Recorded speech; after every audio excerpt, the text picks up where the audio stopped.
antibiotics ድወሃበና ብዙሕ ምስ ሰባት ዝዛረቡ ዘለኹ ፅቡቅ ጌርና ኣይንወስዶን ኢና ዘለና ብኸምኡ እዚ ናይ ኤች ፓይሎሪስ ምግዳፍ ኣብኒ ባክቴሪያል ቫጂኖሲስ ሂዝንስ ምግዳፍ ኣብኒ ኩሉ ግዜ ይምለሰኒ ገይልኩም ብዙሕ ፅሒፍኩም ለይ ክዛረበኩም ከለኹ ግን እቲ አንቲባዮቲክስ ቀልጢፍኩም ኢኹም ተቋርፅዎ ዘለኹም ብኸምኡ ከዓ ይሰርሓልኩም ዘሎ ንኩሉ ሰብ ኣይኮነን ግን በቲ ብዙሕ ምስ ሰባት ዝዛረቡ ዘለኹ ሕጂ ብዛዕባ እቲ አንቲባዮቲክስ ከመይ ጌርና ክንወስዶ ኣለና ክነግረኩም ሓደ ናይ አንቲባዮቲክስ ክንብል ከለና አንቲባዮቲክስ ናይ ባክቴሪያ ጥራይ ኣብ ባክቴሪያ ጥራይ ዝሰርሕ ቫይረስ ተለኩም ወይ ይስት ተለኩም ኣብ ከምኡ ኣይሰርሕኒ ናብ ባክቴሪያ ጥራይ እዩ ልቐትልቲ አንቲባዮቲክስ ማለት እዩ ናይ አንቲባዮቲክስ ሕጂ ክንዛረብ ከለና አንቲባዮቲክስ ሬዚስተንስ ገለ ክብሉ ሰሚዕኹም ትኾኑ እዚ አንቲባዮቲክስ ከምቲ ድድለ ተለይ ወሲድናዮ እቲ ባክቴሪያ ኣታክ ክንገብሮ ክንቆትሎ ንፍትን ደለና ንድኩሞ እምበር ኣይመውትን እዩ ደሎ ምክንያቱ ከምቲ ድድለ ስለ ዘይትወስዱ ኣለኹም አንቲባዮቲክስ ማለት እዩ እቶም ፅቡቅ ጌርኩም ትወስድዎ ግሬት ግን ሓደ ናይ አንቲባዮቲክስ ከምዚ ናይ ቃንዛ ነገር ምሻሎ ርእስኻ ተሒምካ ወይ ቃንዛ ተገይርልካ ኣድቪል ታይለኖል ወሲድካ ሽዑ ምስ ገረፈካ ተቋርፆ ከምኡ ኣይኮነን ሕጂ እዚ ናይ ኤች ፓይሎሪ ብዙሕ ሕቶር መፃኒ ደሎ ክሓተኩም ከለኹ ወጀሚረዮ ሽዑ ግን ምስ ገረፈኒ ቋሪፀዮ ሕጂ እቲ ባክቴሪያ ደኺሙ እምበር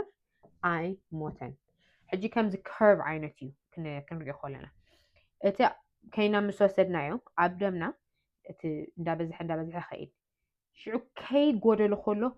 ክንወስድ ኣለና ተኻለይቲ ብኸምኡ ክልተ ግዜ መዓልቲ ተኢሎምኩም ክልተ ግዜ መዓልቲ ውሰድዎ ሰለስተ ግዜ መዓልቲ ተኮይኑ ሰለስተ ግዜ መዓልቲ እቲ ድስማዓኩም ነገር ተምላስ ድዩ ቅርፀት ድዩ ድሕከካ ድዩ ምሻሎ ኣብ ነብስኻ ድስማዓካ እቲ ባክቴሪያ ከም ዘሎ ድፍለጠካ ንሱ ከይዱ ማለት እቲ ባክቴሪያ ከይዱ ማለት ኣይኮነን ብኸምኡ ኢና እቲ አንቲባዮቲክስ ቀልጢፍኩም ኣይተቋርፅዎ ንብለኩም ምክንያቱ እቲ ባክቴሪያ ይደክም ኣሎ እምበር ኣይሞተን ስጋብ ድመውት ግን ክንወስዶ ኣለና ነቲ አንቲባዮቲክስ ማለት እዩ ተኻለይቲ እታ ሬዚስተንስ ንብላኻ ነቲ ባክቴሪያ ኩሉ ግዜ ይጅምር ትወስድዎ ሽዑ ተቋርፅዎ ትኾንኩም ደኺሙ ሽዑ ካ ይሕየል ሽዑ መሊስኩም አንቲባዮቲክስ ይህብኩም ይደክም ግን ተደይወዲእኹሞ መሊሱ ሓይሊ ይውስኽ ማለት እዩ ሽዑኡ እቲ አንቲባዮቲክስ ትወስዶ ከለኹም ኣይሰርሕን እዩ ምክንያቱ ሬዚስተንት ኮይኑ ሬዚስተንት ማለት ወላ እቲ አንቲባዮቲክስ ነቲ ባክቴሪያ ክቆትሎ ተፈተነ ኣይቆትሎን እዩ ምክንያቱ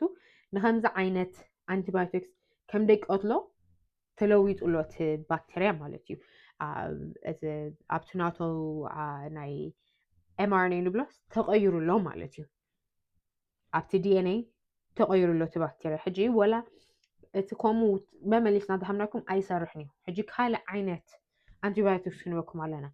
እሱ ከምኡ ጌርኩም ተወሲድኩም ንዕኡ ኣይሰምዖን እዮም ሕጂ ብከምኡ እቲ ሳይክል ይቕፅል ኣሎ ማለት እዩ ብኸምኡ ኢና ሕጂ ፕሊዝ አንቲባዮቲክስ ከም ናይ ቃንዛ ከኒን ኣይኮነን ኩሉ ክትወሃብዎ ከለኹም ፕሊዝ ጋብ መወዳእታ ውሰድዎ ከምቲ ድድለ ክሰርሕ ማለት እዩ እዚ ክብል ከለኹ እቲ ሕማም ኣይምለስኒ ማለት ኣይኮነን ግን ንኸይምለስ ሕማም ብከምዚ ኢና ክንፈርም ክንገብር ንኽእል ብከምዚ ኢና እዚስ እቲ አንቲባዮቲክስ ኩሉ ወዲእኩም ኢኹም ካልእ ነገር ከይህሉ ሕጂ ክትመራመር ትኽእል ማለት እዩ እቲ አንቲባዮቲክስ ተለይ ወሲድኩሞ ግን ሓደ እቲ ባክቴሪያ መሊሱ ሓይሊ ወሲኹ እዩ ድመፅእ ደሎ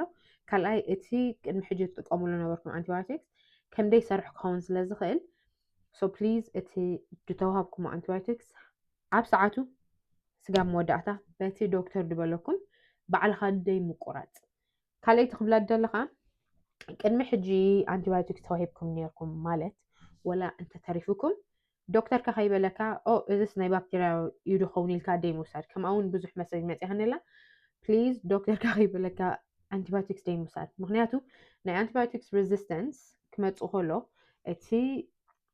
ካልእ ዓይነት ባክቴሪያ ንኸምኡ ዓይነት አንቲባዮቲክስ ክሰርሕ ተረኪኢሉ ብምንታይ ክትሕከሙ ትኽእሉ እዚ ክመፅእ ስለ ዝኽእል ፕሊዝ ዶክተርካ ከይተዛረብካ ናይ ኦቨር ዘ ካውንተር ሜዲኬሽን ተኮይኑ ፀገም የብሉን ናይ አንቲባዮቲክስ ግን ስኢልካ ደይ ምውሳድ ምክንያቱ ድመፅእ ሳዕቤን ስለ ዘሎ እዚ እውን ንሕሰበሉ سوري بزح سلا درا أخوي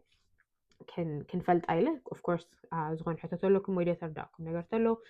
ويزغون الجرس أخوته له أبت كومنت صحفلي بخليتي